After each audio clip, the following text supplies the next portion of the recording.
Master Grade Sinanju Stein. Hey, what's up again, everybody? It's Robert, 184, 2Rs2Bs, gundam.tk, and in full frontal, before he lets it all hang out, well, it's time to take a look at the individual parts here for the Sinanju Stein, the white variety here, version KA. Let's get to it. Of course, $2 lining markers were used and some water slides actually put on here. To go along with the weapons there, you can see the high beam rifle and that famous bazooka, the new inspired shield over there. Great looking backpack, and then when you get into the parts, you'll see just how large this guy is. But it's in the construction that you're really going to appreciate all the complexity that's going on inside here. To start with the leg before it's all put together, I just want to tell you right to kick things off that putting this kit together was an absolute treat because of just the way that everything is going to work out here. You can see where you're going to be able to attach the hip on, but you'll notice that there's a sliding part there at the front, and this is going to come into play here with this knee bend, which I think just typifies how awesome this is. You can see that gray part sliding out there, but once you go past a certain point, you'll notice that these parts here start to split apart. And basically, if you take a look at the gray here, no matter what angle you look at it from or how much you bend it, there's going to be a good amount on display there, and it's all going to look like the proper internal mechanicals of a futuristic, not yet existent robot. However, from the front, it's going to be the same thing as we get to see the little details like that gray part down there, and the nice offset here of the light gray with the white, and then the same part here is going to look fantastic. Just from this, you can see how much effort, especially on the inside here with the outer parts on that inside part that's going to pull out nicely, that Bandai has put in. Now that's also going to go to the Stein specific armor here, as you've got these nice little white parts here that are just made out of one, this is just one piece, but the two sections, and the way that you're going to have that gray in short order in very short succession there is going to look great. On the inside over here, you're just going to have a little gray cap on the inside, but over here, if you want some extra thrust, you're going to have this part here, which is going to have a nice little move mechanism, and when you put on the extra parts, you're going to have the bonus of thrust that's going to spin all over the place. This part down here is going to move, which allows the foot to come forward, and on the back, probably my only complaint, is just that this little white part here can detach itself fairly easily, but if you move the thruster up and down using this, you will not have any problems. Here are the fun go-go jets that are going to be attached on to the outside of either leg. Just a big chunk of gray back there on the back, but when you put it together, you're going to be putting on this nice light gray part, which sort of get lost in the shuffle, but if you see it from the right angle, it is going to be showing up. But I think a little bit more interesting is the way that these parts are hollowed out here so that this big gray part is just going to be showing through, and you'll see the way that that's going to attach on quite simply. And the feet themselves are going to have, they're actually made up of a lot of parts. If you were to lay them out on the table the way some of the photo reviewers do, you'd see here the toes are going to move up and down, and that's all because of just the complex parts that are going to go on the inside. This part here is going to move, and this part not so much, but it is still nice that you're going to have these round parts. You can see up here that this part is going to be able to move very well off to the side, and if you want to roll it front and back, it's sort of cool. Usually we're used to seeing these in two pairs, or sorry, just a pair there, one on either leg there in the front. Here we're only going to have one, but it's actually going to be fairly visible when you pop it all together. As you can see here with the completed product, including that piston there, and this part here, it's got a great set of mobility to it. You can see that it's going to slide up here, but you also don't have to bring it all the way up, so you can bring it up, spin it around to your heart's content, and it can pretty much move in absolutely any direction, which is going to set itself up for some pretty dynamic looking poses. But even if you want to have it tucked in and just turned a little bit to the back, it's still going to bulk out the legs of this already bulky kit and taken to its ridiculous extreme. And remember that you've still got infinite mobility here. We've only just begun, and look how cool this build already is. The waist section here is going to come across as very, very bulky with just again the right mix of colors here. Even though you're not going to have all that much from the front, you're going to have the blue there and a little bit of gray that's going to poke through down below, and you've got the white and the gray there that's offset. Not quite as visible as it would be on a real grade, and otherwise it's just going to be all white. But the effect overall is still very, very impressive because of the number of colors there. You've got more lining options if you want to go inside deep, but you're going to have this gray is going to be built to show through. A little bit of lining over there. It's the side skirts where you're going to have to figure out just exactly how you want them to line up, as they just seem just to be a little bit bulky as they're going to bump into the rear skirts there. However, you can do some pretty cool stuff, and because these things are going to be moving independently, you can cover them up to your heart's content and just sort of sneak them forward if the back skirts are going to be causing any problems.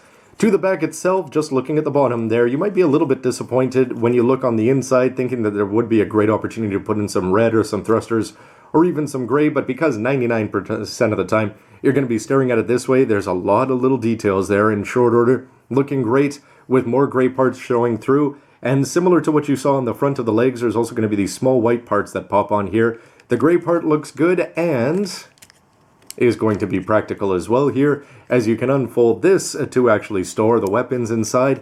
And when you go inside, because you can do some dynamic poses with him, if you wanted to have the skirts aflutter here, you'd be showing off some good looking gray parts there on the inside with some nice mechanical details. Paint them up, line them as you will, and in terms of the actual movement, you can move the hips here and you can move either just one forward or them both forward at the same time.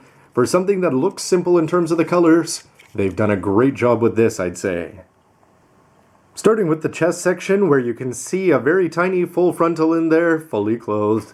And you're going to have that with a three-part thing as you slide this open and up and pop open that bottom part.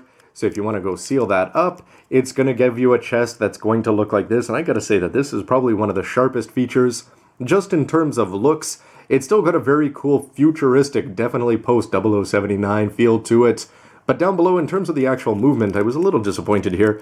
You'll see that these parts are going to move, but it's ever so slightly, and forward and back, it just doesn't feel like anything actually wants to stay. It can move, but it's not the kind of movement that's obviously meant to stay in place there. Although it is going to make up for that a little bit by having a very nice and smooth backpack attachment joint. For the sides here, you're going to have a little bit of lining opportunities there, and the shoulders, there was a big cavity there, and you can bring the shoulders up, and you can see that you can move them almost 90 degrees up. You're not going to get any movement going down, however, but it's from the front, where again you're going to have that gray, the blue, the white, and the gray, all in short order there, and because this is just a nice slit carved into the plastic itself, you don't have to add any lining to it, and sometimes lining the yellow parts there on a Gundam, it doesn't always turn out that well, but on this case, you just put it together here with zero effort whatsoever, and it's going to look very sharp and triangular. In a good way. I'm a big fan of the shoulders here, even though they're going to look pretty simple when you look at them straight on, but again, there's a surprising number of parts in there. First of all, the way that you can actually attach them on, you don't have to have the arm in here for them to stay on.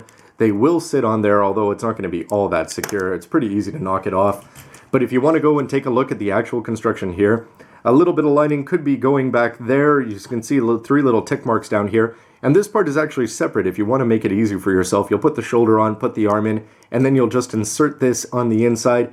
But you can see a nice gray inner frame, which is going to be showing from quite a few angles there. A little part of the white is going to be necessary there as that attaches itself back on. You're not going to have too many color changes here, but if you want to take the time to put on the water decals here, the nice Anaheim Electronics logo there is always going to look good, and the details there, like that cut slit, is going to be exposing some plastic there on the inside. And it's all going to go well, I'd say, here with some gray lining. And here's a look at the other one where it's going to say Sinanju Stein, and just by having the gray across seems to be a pretty cool combination, and you can see what it looks like here with this side piece omitted, which is going to move all the way up, but it's not going to go any further down than that, and besides it would bump into the arm. With the arms not fully constructed, I'm just trying to think if there's ever been such a size mismatch here. This is a folded up leg compared to the size of the arm here, so you just get an idea of how small it is, but I'm sure it's going to look proportional once it's all put together.